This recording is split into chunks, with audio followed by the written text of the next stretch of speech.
오늘의 헤드라인입니다. 정부가 한일 군사정보보호협정, 이른바 지소미아 종료 결정을 내리고 독도 방어 훈련까지 시작하자 일본의 대응에 관심이 쏠리고 있습니다. 오는 28일이 우리나라가 화이트리스트에서 배제되는 날인데 경제계는 추가 수출 규제가 이루어질지 촉각을 곤두세우고 있습니다. 가상현실과 증강현실, 5G 통신까지 ICT 기술이 날로 발전하면서 새로운 서비스가 속속 등장하고 있습니다. 특히 노인과 장애인 같은 사회 취약계층을 위한 생활 편의 서비스가 최근 늘고 있습니다. 암흑물질은 우주를 구성하는 물질 중 하나입니다. 우주 전체에 중력을 가지는 물질 중 약 85%가 이 암흑물질로 이루어져 있는데 보이지 않고 정체도 알 수 없어 지금도 가장 많이 연구되고 있는 주제인데요. 오늘 별별 이야기에서 이 암흑물질에 대해 자세히 알아봅니다. 일본 정부가 지난달 디스플레이와 반도체 제작에 필요한 3가지 물질에 대한 수출 규제를 선언한 데 이어 지난 2일엔 우리나라를 화이트리스트에서 배제했습니다. 대체제를 찾고 있지만 이른 시일 안에 문제를 해결하기 쉽지 않은 실정인데요. 오늘 스마트 라이프에서는 반도체 산업을 둘러싼 한일 무역 분쟁에 대해 알아봅니다.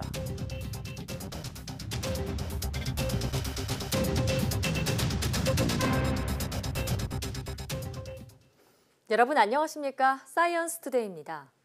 오늘부터는 5분 더 늘어난 시간 동안 꼭 알아야 할 과학계 최신 소식들을 전해드리고 다양한 미니 코너를 통해 여러분의 과학 궁금증을 풀어드릴 예정입니다. 네, 앞으로도 많은 시청 부탁드리면서 첫 소식 전해드리겠습니다. 우리 정부가 지소미아 종료 결정에 이어 전격적으로 독도 방어 훈련에 돌입하자 일본의 대응에 관심이 쏠리고 있습니다. 특히 경제계는 추가 수출 규제가 이루어질지에 촉각을 곤두세우고 있는데요. 오는 28일부터는 일본이 우리나라를 화이트리스트에서 제외하는 조치가 시행에 들어갑니다. 홍선기 기자입니다. 지난 22일 청와대가 지소미아 종료 결정을 내리자 일본 정부는 아베 총리가 직접 나서 강한 유감을 나타냈습니다. 日韓請求権協定に違反するなど国と国とのですね信頼関係を損なう対応がですね残念ながら続いている。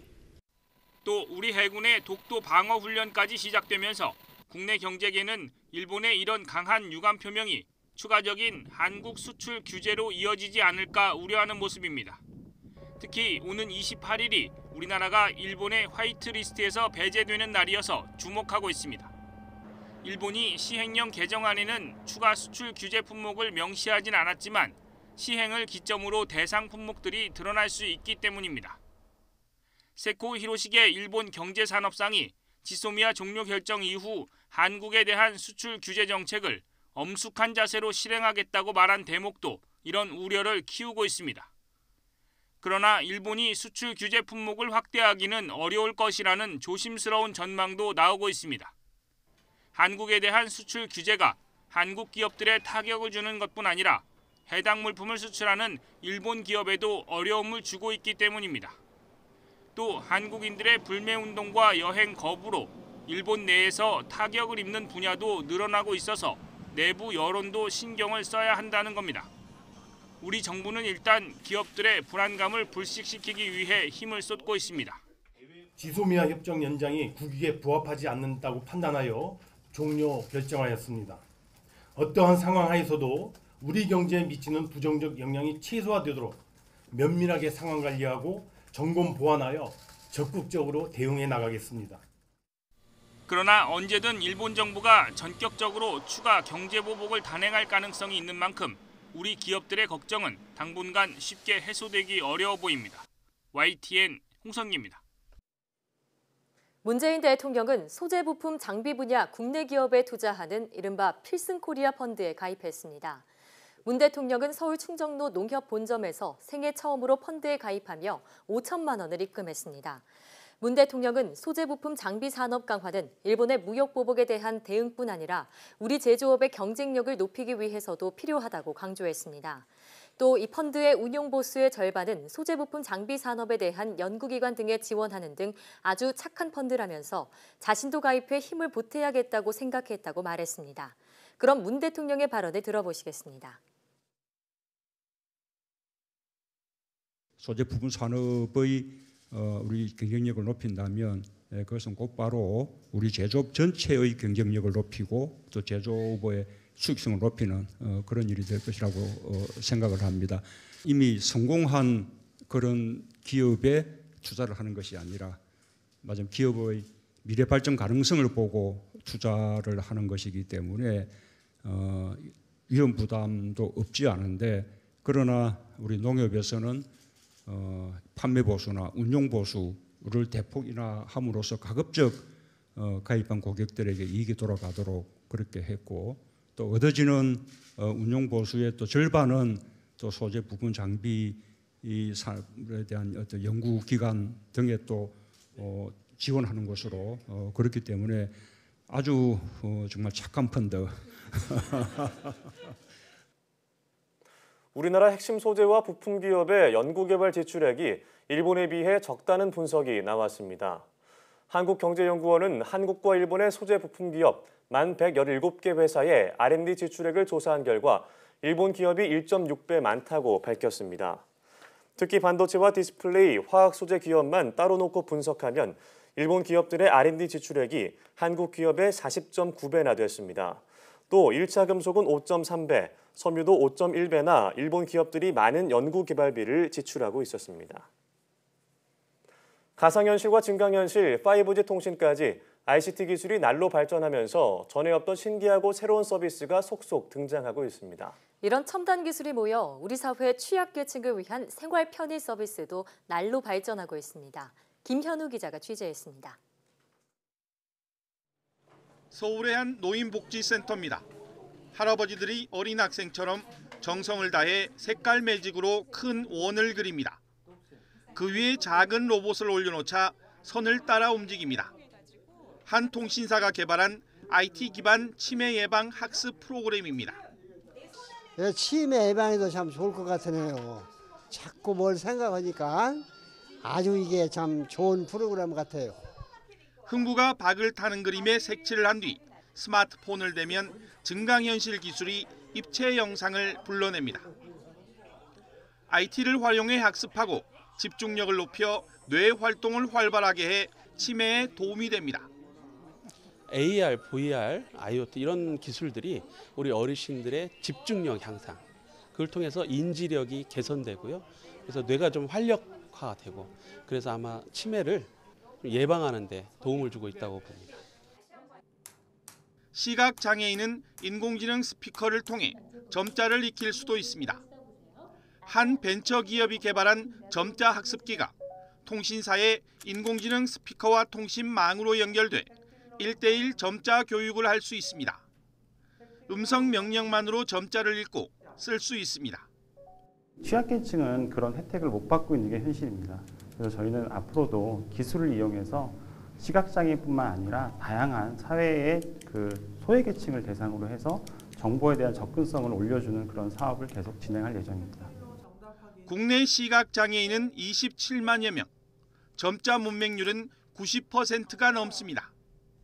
4차 산업혁명이라는 거대한 변화의 물결이 일고 있는 가운데 그 중심에 있는 정보통신 기술이 우리 사회 취약계층에 골고루 스며들 수 있도록 더욱 다양한 제도적 지원이 필요하다는 지적입니다.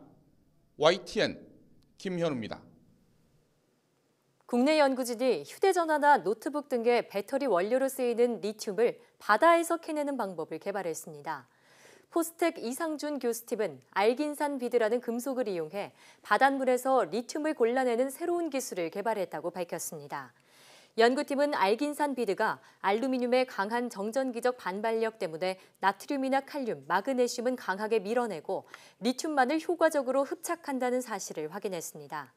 여기에 특정 물질의 구조체를 이용해 리튬과 물을 분리하는 데도 성공했습니다. 연구팀은 이 방법을 이용하면 복잡한 공정 없이도 전량 수입에 의존하던 리튬을 바닷물이나 염수로부터 효과적으로 얻을 수 있다고 설명했습니다. 넷플릭스와 같은 유료 동영상 콘텐츠 플랫폼을 가장 많이 이용하는 연령층은 18살에서 24살인 것으로 조사됐습니다. 정보통신정책연구원 심동혁 부연구위원은 보고서에서 2018년 한 해 디지털 콘텐츠 유료 서비스 이용 비율을 조사한 결과 이렇게 나타났다고 밝혔습니다. 디지털 콘텐츠는 스마트폰과 태블릿 PC, 노트북 등을 활용해 시간과 공간 제약 없이 이용할 수 있는 서비스를 말합니다. 조사 결과 유료 서비스를 가장 많이 쓴 연령층은 18살에서 24살로 34.5%를 차지했으며 그 다음으로 25살에서 34살이 32.9%로 뒤를 이었습니다.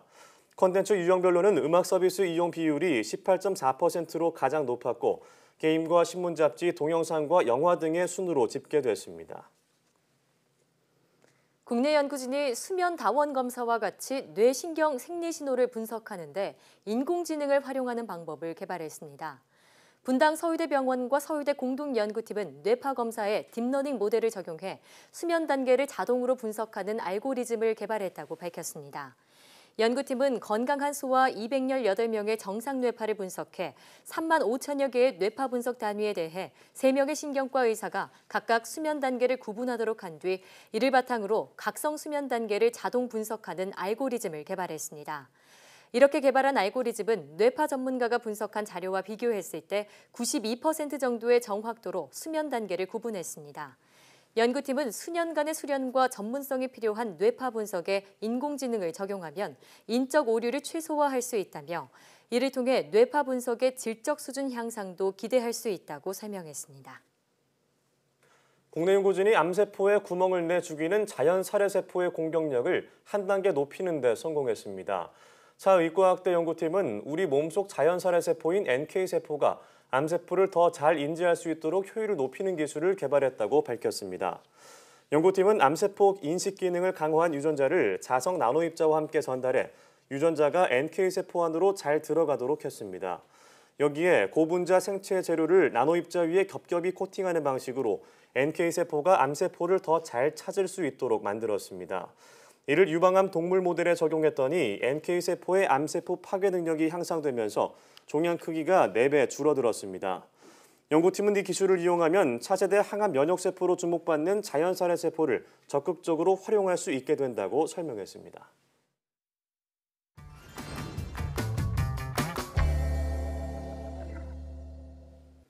우주를 구성하는 물질이지만 눈에는 보이지 않고 또 어떤 기계로도 검출되지 않아서 아직 수수께끼로 존재하는 물질이 있습니다. 네, 오늘 별별 이야기에서는 서대문 자연사 박물관 이강환 관장과 함께 암흑물질에 대해 알아보겠습니다. 네, 관장님 안녕하세요. 네, 안녕하세요. 네, 지난 시간에 빅뱅, 우주 배경 네. 복사, 암흑 네. 에너지까지 얘기를 네. 나눠봤는데 네. 오늘 나눠볼 이 암흑물질은 무엇인가요? 네, 암흑물질은 우주를 구성하는 물질 중에 하나인데요. 네. 영어로는 다크 매터라고 네. 부르고 네. 보이지 않는 빛은 물질들은 많이 있긴 하거든요. 적외선이라든지 전파라든지 이런 전자기파는 눈에 보이진 않지만 기계를 통하면은 검출이 가능한데 예. 암흑물질은 인간이 만든 어떤 종류의 기계로도 검출이 되지 않습니다. 예. 네, 그런데 신기하게 중력은 가지고 있거든요. 그러니까 중력으로 관측이 되니까 분명히 존재하긴 하는데 검출은 전혀 되지 않고 있기 때문에 네. 암흑물질이라고 부르죠. 예. 그렇군요. 지난주 이 시간에 우리가 암흑 에너지에 대해서도 배워봤잖아요. 네네. 우주가 계속해서 팽창하는 속도가 빨라지는 이유가 네. 이게 암흑 에너지가 밀어내는 힘 때문이다 이렇게 설명해 주셨었는데 네. 그때 다뤄본 암흑 에너지와 오늘 다룰 암흑 물질은 좀 다른 내용인 건가요? 네, 이름은 비슷한데 방금 말씀하신 대로 암흑 에너지는 밀어내는 예. 그러니까 우주를 가속 팽창시키는 에너지인데 네. 암흑물질은 중력을 가지고 있기 때문에 네. 끌어당기는 잡아당기는 힘이거든요. 반대네요. 그러니까 서로 반대되는 힘이죠. 네, 그래서 지난 시간에 암흑 에너지 때문에 우주가 가속 팽창한다 예. 이렇게 말씀을 드렸는데 우주가 처음 태어나면서부터 바로 가속 팽창을 시작한 건 아니에요. 예. 그러니까 처음에 팽창을 하기 시작한 건 빅뱅 대폭발 때문에 팽창을 했는데 네. 그때는 암흑 에너지보다는 암흑 물질이 더 중요했기 때문에 힘이 셌기 때문에 예. 그때는 감속을 했습니다. 처음에는. 잡아당기는 힘이 더 커서요. 네네. 네. 그러다가 우주가 커지니까 팽창을 해서 암흑 에너지는 우주가 커지면 힘이 더 커지거든요. 네. 예. 그러니까 처음에는 암흑 물질이 셌다가 점점 암흑 에너지가 강해진 거죠, 힘이. 예, 그러다가 어느 순간부터 암흑 에너지가 그 암흑 물질을 이기고 그때부터 가속 팽창을 하게 된 겁니다. 그럼 지금도 암흑 에너지가 더 크다고 볼 수 있을까요? 네, 그렇죠. 그게 대략 70억 년 전이거든요. 예. 네. 그 우주의 나이가 138억 년이니까 절반 정도는 감속을 하다가 어느 순간 그 절반 정도부터 암흑 에너지가 이기고 가속 팽창을 시작했고. 그렇군요. 네, 그래서 과학자들은 이제 암흑 물질하고 암흑 에너지가 서로 줄다리기를 하다가 예. 예, 처음에는 암흑 물질이 이기다가 암흑 에너지가 점점 힘이 세져서 역전을 해서 네. 지금은 암흑 에너지가 승리했다 이렇게 표현을 합니다. 네, 그렇군요. 뭐 암흑물질과 암흑에너지가 서로 줄다리기를 한다는 게 좀 네. 재밌는 표현인 것 재밌네요. 같은데요. 자, 사실 이게 눈에도 보이지 않고 어떤 기기로도 검출이 안 된다고 들었습니다. 네네. 이 암흑물질을 어떻게 처음에 발견하게 된 건가요? 네, 처음 발견된 건 꽤 오래 전이고요. 1930년대 예. 초반에 그 프리츠 츠비키라는 과학자가 어떻게 발견했냐면은 이 사람이 은하단을 연구를 했습니다. 은하단이라는 은하단이요? 건 은하들이 그 수천 개 정도 모여 있는 예. 그런 은하단에서 은하들의 움직이는 속도를 측정을 했거든요. 근데 속도를 측정해 보니까 예상했던 것보다 너무 빠르게 움직이는 거죠. 은하단들이 서로 모여 있는 이유가 자기들끼리 중력으로 당기니까 그래서 모여 있겠죠. 네. 그런데 어느 정도 속도면은 자기들끼리 중력으로 버틸 수가 있는데 너무 빠르면 튀어나가게 되거든요. 예. 그런데 속도를 측정해 보니까 튀어나가야 될 정도로 빠르게 움직이는 거죠. 근데 튀어나가진 않고요. 네, 그런데 튀어나가지는 않고 있으니까 분명히 뭔가 힘으로 당기고 있는데 보이는 물질들로는 그 정도 중력이 안 나오거든요. 예. 네, 그래서 눈에 보이지 않는 무슨 어떤 물질이 있어서 그 중력으로 끌어당긴다라고 해서 그분이 암흑 물질이라고 이름을 붙였습니다. 네. 네, 그런데 그 당시가 1930년대니까 예. 그 허블이 우주가 팽창한다라고 한 게 1929년이거든요. 그때쯤 몇 년 되지 않은 상태라서 네. 사람들이 그런 황당한 얘기를 받아들이기 힘든 거예요. 믿지 않았군요. 예. 네, 우주가 팽창한다는 것도 지금 받아들이기 어려운데 네. 눈에 보이지 않는 물질이 중력으로 당긴다. 네, 그래서 인정을 못하는 거죠. 네. 그래서 거의 40년 정도 거의 뭐 무시를 당하다시피 그렇군요. 잊혀져 있습니다. 자, 1930년대 츠비키가 처음 이 암흑 물질이라는 걸 발견했는데 40년 넘게 묻혀 네. 있었다고 말씀하셨어요. 예. 그런데 어떻게 다시 수면 위로 떠올랐나요? 1970년대에 또 새롭게 사람들이 궁금해한 게 우리 은하의 모습들이 점점 밝혀지기 시작했거든요. 예. 네. 은하가 가운데 물질들이 많이 모여 있고 나선형으로 생긴 은하다. 네. 그리고 회전을 합니다. 네, 그러다 보니까 회전 속도가 얼마나 되는지도 궁금해진 거예요. 네, 그래서 그걸 관측해 보기 위해서 먼저 예측을 이제 과학자들은 하는데 태양계를 보면은 태양이 가운데 있고 행성들이 쭉 있죠. 네. 그러면은 태양에 가까운 행성은 빠른 속도로 돌고 네. 태양에서 멀리 있는 행성들은 태양이 약하게 당기기 때문에 천천히 돕니다. 네. 네, 그래서 일정한 비율로 속도가 느려지거든요. 네. 거리가 멀어질수록.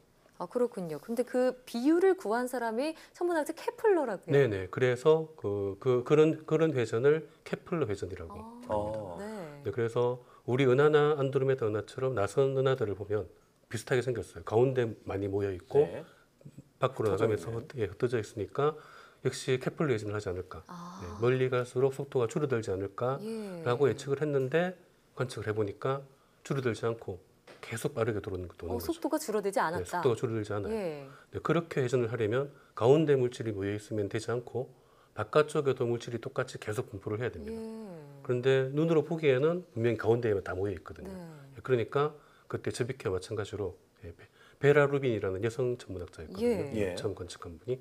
네, 그분이 그러면 이것도 역시 우리 은하에도 그 중심부 말고 네. 바깥쪽으로도 눈에 보이지 않지만 중력으로 작용하는 어떤 물질이 있지 않을까. 뭔가가 있다. 네, 그래서 츠비키와 같은 결론을 내렸죠. 예. 자, 그럼 지금 우주 그 암흑 물질에 대해서 과학자들은 거의 다 인정하고 있는 분위기예요. 지금은 네, 아무 처음에는 그때도 마찬가지로 그런 게 예. 어딨냐라는 네. 생각을 했는데 관측을 해보니까 다 그렇게 되거든요. 네, 그러다 보니까 지금은 암흑 물질이 존재한다라는 걸 부정하는 과학자는 거의 없다고 볼 수 없군요. 있습니다. 네. 그럼 이 암흑 물질의 정체가 현재는 밝혀졌나요? 밝혀졌으면 좋겠는데 예. 저희도 궁금하거든요. 네. 우주 전체에서 중력을 작용하는 물질의 85% 정도가 암흑 물질입니다. 그러니까 우리가 흔히 보는 보통 물질보다 보이지 않는 암흑 물질이 5배 정도 많군요. 예. 더 많은데도 불구하고 중력으로는 분명히 존재하는데 어떻게 무엇으로 이루어져 있는지는 아직 모릅니다.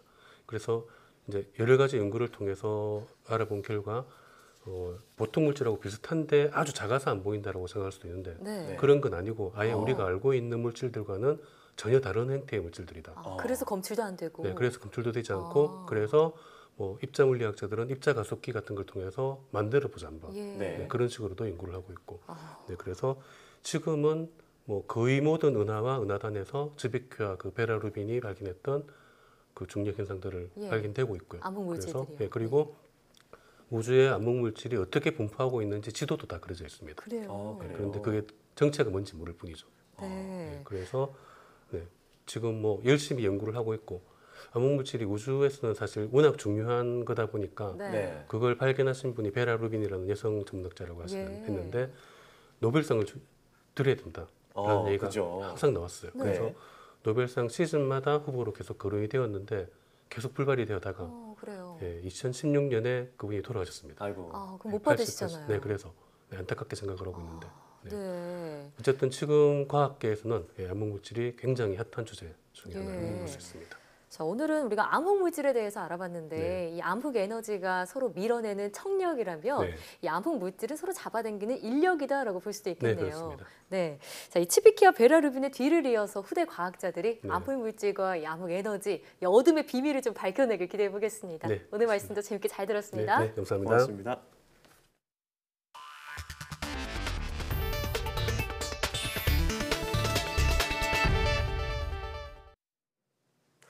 올여름 불볕더위로 고생하신 분들 많으시죠? 한여름 더위가 도시에 미친 영향을 위성 영상으로 분석해보니 공교롭게도 취약계층이 거주하는 구역의 온도가 특히 높았던 것으로 확인됐습니다. 네, 이렇다 보니 해마다 온열 질환의 위험도 커지고 있다는 분석입니다. 함형건 기자의 보도입니다.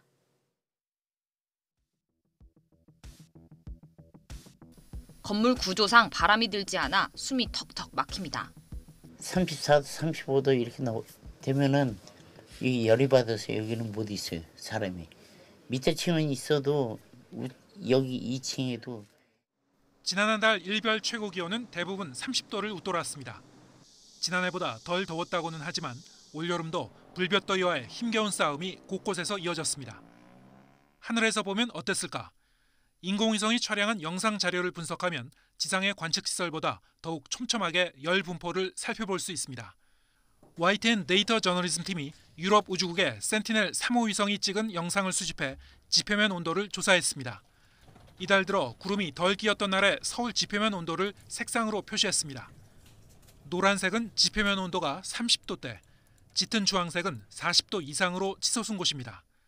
지난 3일 오전 11시 때 서울 기온은 32.8도, 지표면 온도는 그보다 10도 이상 높은 41도까지 달궈졌습니다. 8월 4일도 도심의 땅 온도가 41도까지 상승했고 8월 14일은 43도까지 올라갔습니다. 사흘치 영상을 통합해 살펴봤습니다. 자동차와 건물 등의 영향으로 도심의 기온이 현저히 높아지는 열섬 현상이 확인됩니다. 강북, 강남 할 것 없이 지표면이 40도 이상으로 달궈진 구역이 적지 않지만 강북 도심이 더 뜨거운 편이었습니다. 취약계층이 사는 쪽방촌이 밀집한 지역을 지도에 표시해봤습니다. 공교롭게도 열섬 현상이 심한 지역과 거의 일치합니다. 최근에는 특히 작년 같은 경우 폭염이 오래 지속되고 이러다 보니 질환자에서 실내에서 발생하는 비율들이 점점 높아지고 있습니다. 도시에서도 저소득층이 주로 밀집해서 거주하는 지역에 있는 노인들, 만성질환자들에서 온열질환 발생 위험이 점점 높아지는 상황입니다. 질병관리본부가 20일 집계한 지난 석 달 동안 전국의 온열 질환자는 1,768명, 사망자는 10명에 달합니다. 이제는 사회적 재난으로 여겨지고 있는 폭염 피해. 거주권 개선이라는 국가 차원의 장기 처방과 함께 한여름 긴급 피난시설의 지원이 동시에 필요합니다. YTN 함영건입니다. 서울시는 올해부터 총 102억 원을 투입해 소규모 사업장에 대기오염 물질 방지 시설 설치 보조금을 지원한다고 밝혔습니다. 서울 대기오염 물질 배출 사업장 중 90% 이상은 연간 배출량이 10톤 미만인 소규모 사업장입니다. 지원 대상이 선정되면 시설별로 4억 5천만 원 한도 내에서 방지시설 설치비의 90%를 지원받을 수 있습니다. 단 3년 이내에 방지시설을 설치했거나 5년 이내에 예산을 지원받은 시설은 제외됩니다. 지원 신청은 다음 달 16일까지 사업장에 있는 자치구 환경 담당 부서로 하면 됩니다. 최근 경주와 포항 지진 등으로 우리나라도 지진의 안전지대가 아니라는 사실이 확인됐는데요. 국내 연구진이 선진 내진 설계 기법인 지진 격리 시스템을 국산화하는 데 성공했습니다. 이정우 기자입니다. 지난 2016년과 2017년 발생한 경주와 포항 지진, 규모 5.8과 5.4의 강진으로 엄청난 피해가 나면서 지진에 대한 경각심이 커지고 있습니다. 그동안 국내 건축물은 내진 설계가 붕괴 방지 수준에 머물렀고 강진에 대한 대비도 사실상 없었습니다. 이런 가운데 국내 연구진이 지진 발생 시 지진력을 흡수해 상부 건물에 전달되지 않도록 하는 면진 장치를 국산화하는 데 성공했습니다. 집안에서 전달하는 그런 지진력이 건물에까지 전달되지 않고 중간에 흡수돼서 감소가 되게 하는 그런 약간 능동적으로 지진에 대응하는 그런 선진적인 그런 장치 공법이라고 할 수가 있겠습니다. 한전의 송변전 설비뿐만 아니라 원자력 발전소, 화력 발전소 등 중요 시설에 꼭 필요한 면진 기술이 우리 기술로 개발된 겁니다. 기술의 핵심은 이중곡면 마찰 진자형 면진 장치. 기존에 나온 단일 곡면 면진 장치보다 내구성을 2배 높이면서도 부피는 반으로 가격은 30% 낮출 수 있다고 설명했습니다. 건물 안에 들어있는 모든 기기가 원활하게 운전되게 하는 그런 정도까지 저희가 이제 면진을 하기 때문에 굉장히 큰 의미가 있다고 이렇게 생각을 합니다. 우리 기술로 개발한 지진 격리 시스템은 규모 7 이상의 강진에도 견딜 수 있어 내진 안정성을 획기적으로 개선할 것으로 보입니다. 내진 기술이 붕괴 방지의 수동적인 개념에서 건물에 전달되는 지진력을 흡수해 충격을 줄이는 능동적 기술로 전환되고 있습니다. YTN 이정호입니다.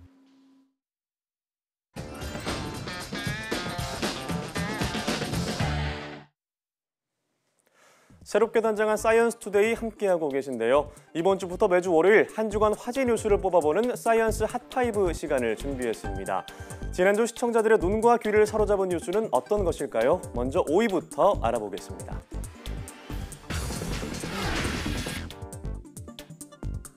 5위는 우리나라의 국기 태권도가 내년 도쿄올림픽에서 4D 카메라를 이용해 판정 정확도를 높인다는 소식입니다. 4D 카메라를 활용하면 모든 각도에서 영상 분석이 가능해지는데요. 과학기술로 생동감과 박진감을 더하게 될 태권도가 올림픽 무대에서 세계인들의 이목을 한 번 더 집중시킬 것으로 기대됩니다.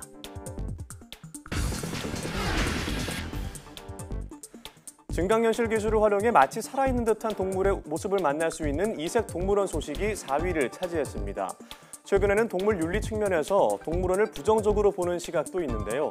이런 문제에서 벗어나 동물과 자유롭게 소통할 수 있다는 점에서 앞으로도 동물 관련 AR 콘텐츠는 더 자주 등장할 것 같습니다. 다음은 목성이 45억 년 전 지구 질량의 10배가 넘는 원시 행성과 정면으로 충돌했을 것이란 소식입니다.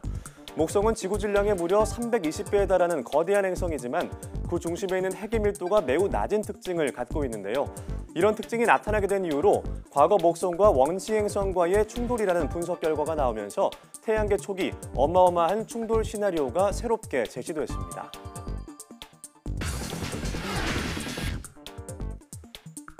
마치 영화의 한 장면처럼 로봇을 입고 걷거나 뛰는 것을 훨씬 가볍게 할 수 있는 날이 정말 가까워진 걸까요?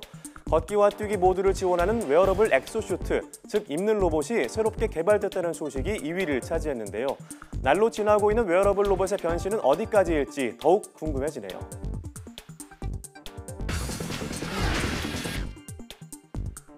지난주 시청자들에게 가장 큰 관심을 받은 소식은 수많은 빵 마니아들의 마음을 안타깝게 한 소식입니다. 바로 빵 속에 든 당분이 탄산 음료 못지않게 많다는 건데요. 빵을 사랑하는 만큼 빵을 살 때는 영양 성분도 꼼꼼하게 따져보려는 노력도 필요할 것 같습니다. 지금까지 사이언스 핫5였습니다.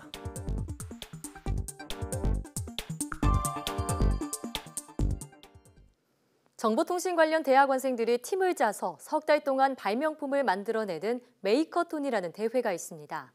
다기능 스마트 거울처럼 기존 제품보다 성능도 뛰어나고 아이디어가 독특한 다양한 발명품이 선보였는데요. 최소라 기자가 현장을 다녀왔습니다. 시끄러운 강당에서 음성인식 프로그램을 가동합니다. 3개월간 열심히 했습니다. 칠면조 화이팅! 기존 음성인식 프로그램과 달리 소음 속에서도 모든 단어를 정확하게 인식합니다. 잡음을 없애는 기능에다 문맥상 맞지 않는 말을 교정하는 기능까지 추가한 덕분입니다. 공장 같은 데서는 작업자분이 일을 하시다가 공장에 손이 기계에 끼었을 때 도움을 요청해도 너무 공장 안이 시끄럽잖아요. 그럴 때 저희 아이바가 도움을 줄 수 있을 거라 생각을 했습니다. 음성인식과 딥러닝 기술이 적용된 스마트 거울입니다. 말로 명령하면 체성분 분석 결과뿐 아니라 매일매일 달라지는 몸의 모습, 이른바 눈바디도 한눈에 확인할 수 있습니다. 몸의 변화를 확인하기에는 사진의 변화를 보는 게 가장 좋기 때문에 항상 같은 위치에서 몸의 바디 프로필 사진을 찍음으로써 전국 대학의 ICT 연구센터 대학원생 100여 명이 지난 석 달 동안 개발한 발명품을 두고 자웅을 겨루는 자리입니다. 일부는 산업 현장 전문가들의 멘토링을 통해 사업화 직전 단계까지 발전시켰습니다. 우수한 인재가 국가의 발전을 위해서 일할 수 있는 좋은 토양을 만드는 게 정부의 가장 큰 책임인 것 같습니다.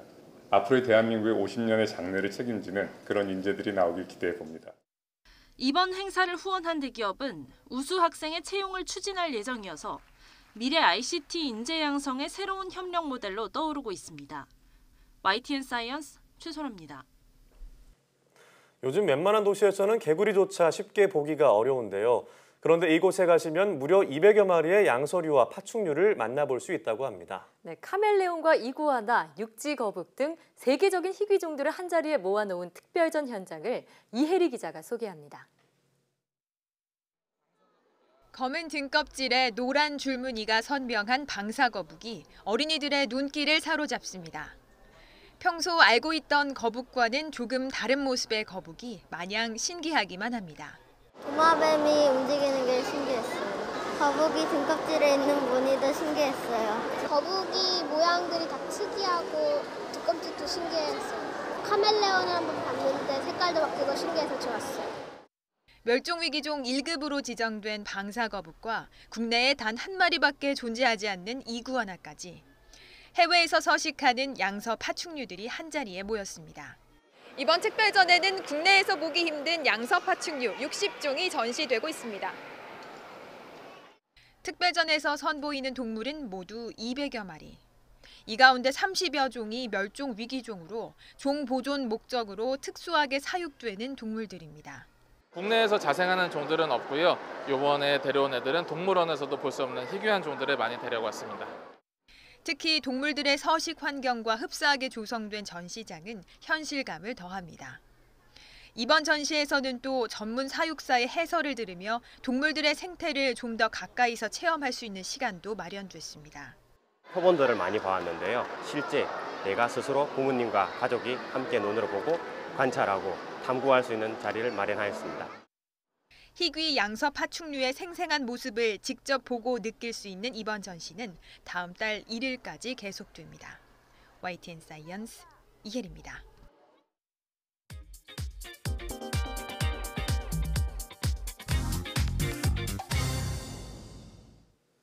일본이 우리나라를 화이트리스트에서 배제하면서 우리 정부도 맞대응을 펼치며 한일 간의 갈등이 더욱 고조되고 있습니다.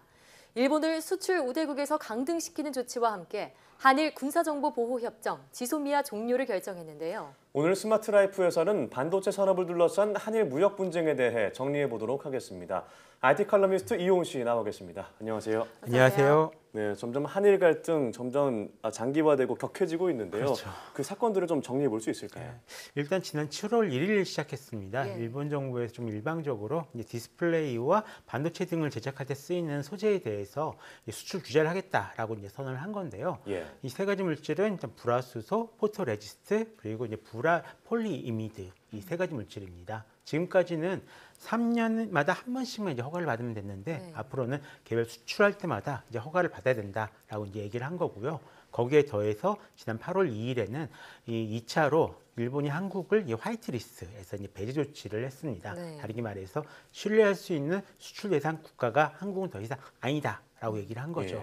여기까지가 지금 진행된 얘기고 그밖에 다른 뭐 여러 가지 이 사안을 둘러싼 정치적인 이야기들은 다들 잘 아실 거라고 생각을 하고 있습니다. 네, 일본의 수출 규제 품목 세 가지는 일본이 세계적으로 시장 점유율이 높은 그런 품목인데 그중 포토레지스트는 특히나 우리나라 반도체 기업을 겨냥했다 이런 분석입니다. 왜 그런가요?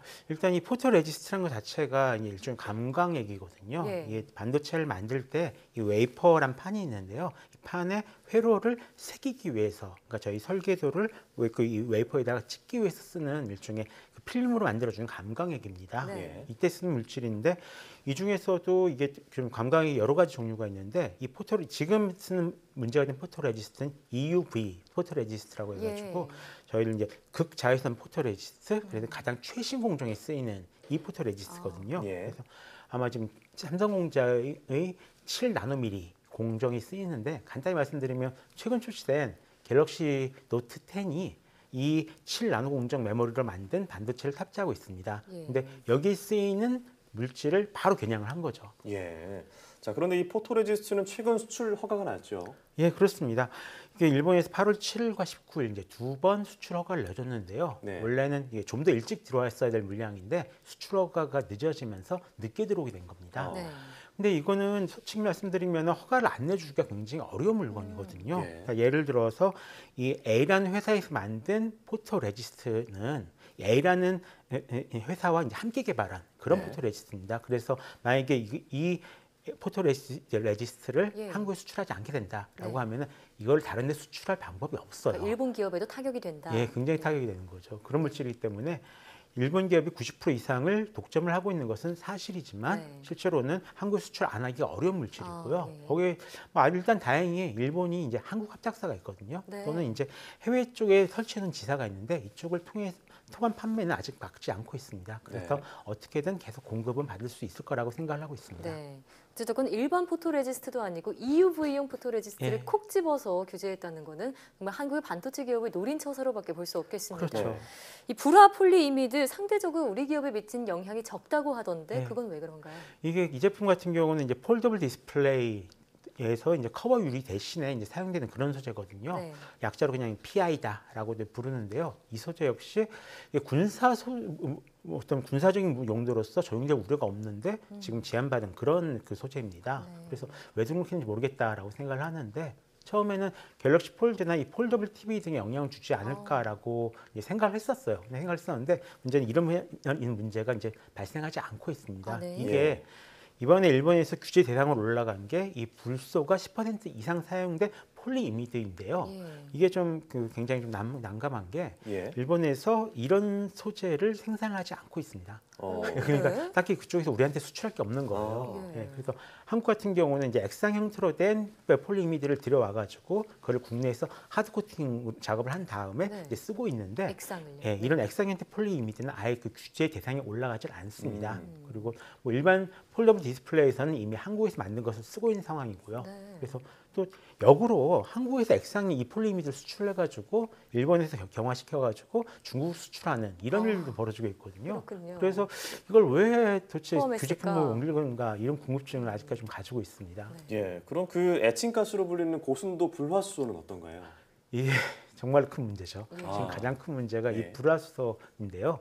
이 반도체 제조 공정 같은 경우는 적게는 한 400개, 많게는 1000개 정도의 공정으로 나뉩니다. 대부분 회로를 색인 대로 깎은 걸 이제 세정하는 이런 공정을 거치는데 특히 이 세정 공정 같은 경우가 전체 제조 공정의 약 15%를 좀 차지하는 중요한 공정이거든요. 근데 이때 고순도 불화수소가 쓰입니다. 이때 쓰이는데 이 상태에 따라서 액체 불화수소, 그다음에 기체 불화수소 이 두 가지 용도로 쓰이는데 그동안 이 액체 같은 경우는 한국 제품을 써왔어요. 그래서 별로 큰 문제가 없거든요. 다만 이 기체 불화수소는 일본 제품을 사용하고 있었는데요. 다른 회사나 일본 자회사에서 어떻게든 공급받을 수가 있는 상황이고 뭐 직접 만들겠다는 한국 회사도 있긴 하지만 지금처럼 계속 허가가 나지 않으면은 한 6개월에서 1년 정도는 좀 굉장히 큰 문제가 생길 우려가 좀 있습니다. 물론 우리 기업들이 대체제를 찾고는 있지만 제품의 불량률이 높아질 수도 있는 문제이기 때문에 쉽지 않은 거죠. 네, 그렇습니다. 이게 당장 해결할 수가 없는 문제거든요. 한국은 이 반도체 기술이 굉장히 뛰어난 나라고 그중에서도 이 제조 기술이 굉장히 뛰어난 나라인데요. 사실 이게 얼마나 좋은 기술로 불량률을 줄여서 생산할 수 있는가에 달려 있는 거거든요. 근데 이 반도체 생산량이 아시다시피 엄청나잖아요. 그래서 수율이 0.1%만 달라져도 수십억 원이 왔다 갔다 합니다. 그렇기 때문에 순도가 높은 고순도 불화수소를 쓸 수 있어야 하는데요. 이 좋은 제품을 쓰면 불량률이 굉장히 적어지기 때문에 그렇습니다. 다만 아직 이 일본 수입 수제만큼 순도가 높은 대체품이 많지 않습니다. 그렇군요.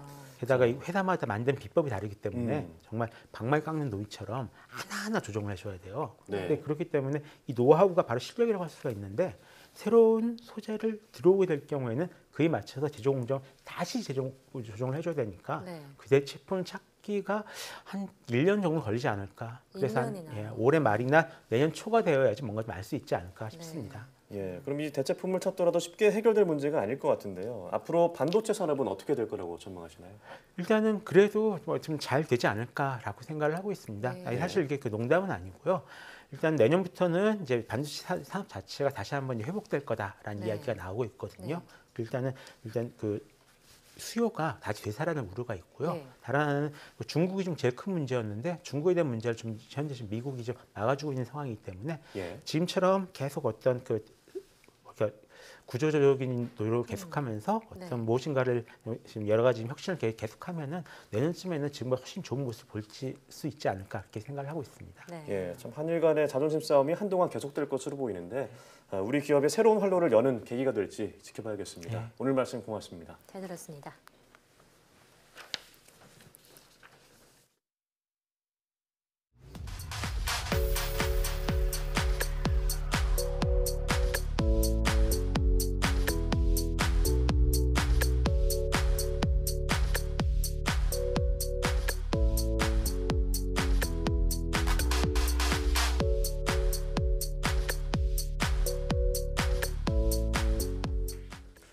앞으로 물리학에서 더 발견될 것은 없으며 남아있는 것은 더 정확한 측정일 뿐이다.